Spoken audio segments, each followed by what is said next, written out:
ఈ విమానం చుట్టూ పెట్టారు సెక్యూరిటీగా. బయటికేం వెళ్ళకుండా, పోకుండా.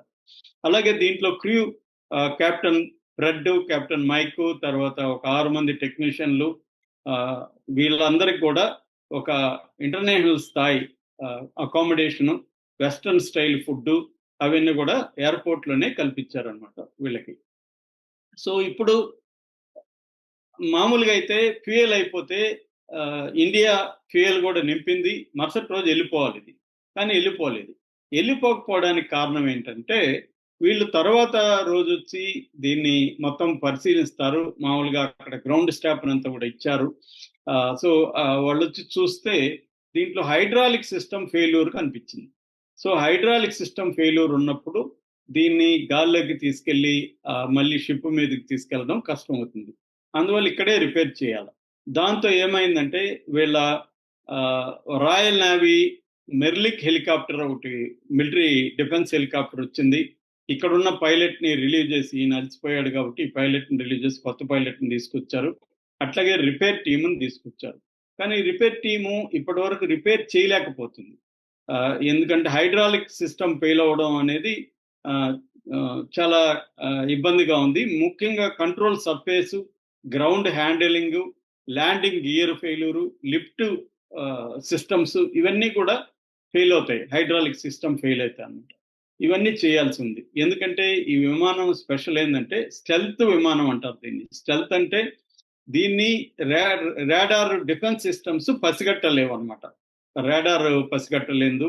తర్వాత వీటికి సెన్సార్ ఫ్యూజన్ టెక్నాలజీ అని ఉంటది. అంటే సెన్సార్స్‌ని చూసుకొని ఫ్యూజన్ టెక్నాలజీ ఉంటది. అలాగే ఎలక్ట్రానిక్ వార్‌ఫేర్‌లో ఎక్కువగా వాడతారు. ఇప్పుడేందంటే ఈ విమానంలో అసలు భద్రత పరిస్థితి ఏంటి? ఇది పదే పదే రిపేర్‌లొస్తుంది. ఒకసారి రిపేరొస్తే దాన్నింక తీసుకెళ్ళలేరు. దీనికోసం మళ్ళీ ఏం జేయాలంటే తరలించాలి ఎక్కడికైనా. వేరే ఇది పెట్టి. ఇది భయంకరమైన ఖర్చుతో కూడుకున్న పని. ఇలాంటి విమానాల్ని మనకు ట్రంప్ తగలగట్టాలని ప్లాన్ చేశాడన్న చర్చ గూడా ఇప్పుడు మోడీ వ్యతిరేకులు అందరూ గూడా మోడీ దానికి ఒప్పుకొనొచ్చాడు. ఇది పనికిమాలిన విమానం. చూడండి ఇప్పుడు బ్రిటిష్ విమానం 6 రోజులుగా పడుంటే దిక్కు లేదు అని జెప్తున్నారు. అందుకని ఇప్పుడు ఇండియన్ గవర్నమెంట్ ఒక ఆఫర్ ఇచ్చింది వీళ్ళకి. అదేందంటే కొచ్చిలో మా హ్యాంగర్ ఉంది. ఆ హ్యాంగర్‌లో పెడదాం తీసుకెళ్ళి దీన్ని అని చెప్పారు. హ్యాంగర్ అంటే ఇటువంటి యుద్ధ విమానాలకు గాని, ఒక ప్రైవేట్‌గా రిపేర్ షాప్ లాంటిది అనుకోవచ్చు. వర్క్ షాప్ లాంటిది అని అనుకోవచ్చు. అంటే క్లోజ్డ్‌గా ఉంటది. సెక్యూరిటీ ఉంటది. ఇబ్బందులుండవనమాట. ఇక్కడ ఇదేంటంటే ఓపెన్ ఎయిర్‌పోర్ట్ గదా! ఇది ఇంటర్నేషనల్ ఎయిర్‌పోర్ట్‌లో సెక్యూరిటీ ఇష్యూస్. దీనికి బ్రిటన్ ఒప్పుకోవట్లేదు. మనం హ్యాంగర్‌కి తరలిస్తా ఉంటే. ఎందుకంటే వాళ్ళకి భయమేందంటే దీని టెక్నాలజీ, ఇది ఎలా పనిచేస్తుంది ఇవన్నీ ఇండియన్స్‌కి తెలియడం వాళ్ళకిష్టం లేదు.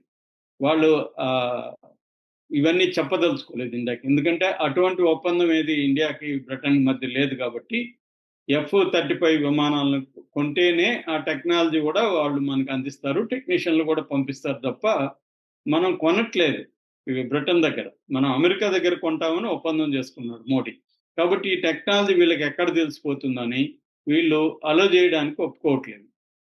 దానివల్ల ఇది లేట్ అవుతా ఉంది. ఇప్పుడు బ్రిటన్ నుంచొచ్చి ఇక్కడ రిపేర్‌లనేది చేస్తున్నారు. ఇది ఇంకా లేట్ అయ్యే అవకాశాలు కనిపిస్తుంది.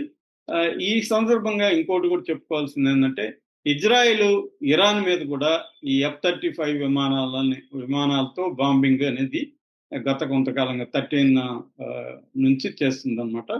సో, అందువల్ల గూడా ఇది చర్చకొచ్చింది. సో, ఇప్పుడు ఈ కేరళలో ఇది ఇంకా ఎంతకాలం ఉంటది? వీళ్ళు చెప్తున్నదంతా నిజమేనా? ప్రజలు నమ్మట్లేదు. ఎందుకంటే ఎ ఇంకేదన్నా కారణం ఉందేమో, మనకు అబద్ధాలు చెప్తున్నారు మీడియాకి అనేది గూడా మీడియా అనుకుంటుంది. దీని వెనక వేరే కారణాలేమన్నా ఉన్నాయా? అనేది గూడా తెలియాల్సి ఉంది. ఎందుకంటే రేపు అమెరికా యుద్ధంలోకి దిగితే బ్రిటన్ గూడా అమెరికా తరపున ఇరాన్ మీద అటాక్ చేసే అవకాశం ఉందనేది గూడా అంటున్నారు. ఆ నేపథ్యంలో ఆహ్, ఈ బ్రిటన్ అనేక చోట్ల తన విమానాల్ని, తన వార్‌షిప్పుల్ని పెడుతోందా అన్న ఒక ఇది గూడా వస్తుందనమాట. నిజాలైతే మనకి వీళ్ళు చెప్పేది తప్ప ఇండిపెండెంట్‌గా దీని మీద ఎంక్వైరీ చేసి చెప్పే పరిస్థితయితే లేదు.